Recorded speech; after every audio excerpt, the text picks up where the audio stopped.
Umgadli we-Kaizer Chiefs uLuke Batman udlala umdlalo wakhe wokuqala obulindelwe ngabove eqenjini elibhekene neTS Galaxy. Umqeqeshi uKhalil Ben Yusuf uzwakalisa ukwaneliseka ngemizuzu yokuqala yalomfana.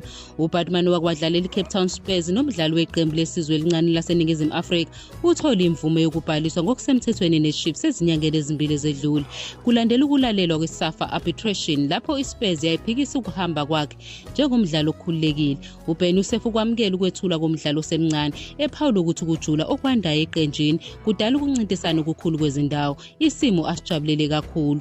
Uveza ukuthi bonke abadlali bafanele ukudlala, egcizelela isikwati esikhulu kanye nezinga eliphezulu lomqhudelwano. Uchaza ukuthi abaqeqeshi babheka izikhathi zokuzilolonga ukuze babone ukuthi yibaphi abadlali abawulungele kakhulu umdlalo othile. Umqeqeshi wengeze ngokuthi balungiselela uhlelo lomdlalo oluhlanganisa ukwazi izikhathi ezifanele zokushintshwa.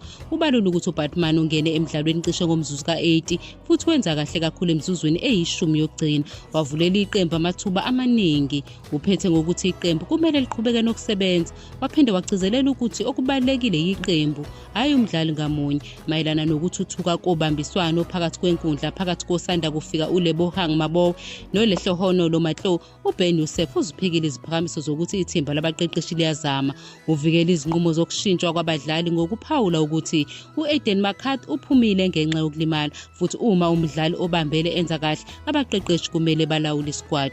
Uphonsela inselelo umbono wokuhlola wathi abantu abangaphandle abangekho enhlanganweni yokuqeqesha abazazi izizathu zokushintshwa ukuthile. uBen Yusuf ugomele ngokuthi ithimba lezobuchwepheshe libe neqembu isikhathi esingaphezulu kwesizini eyodwa, libazi bonke abadlali, lisebenza ngokuhlanganyela futhi lazi ngokugcwele ngokukhethwa kweqembu okwenziwayo, egcizelela ukuthi abazona izimfunda amakhwela.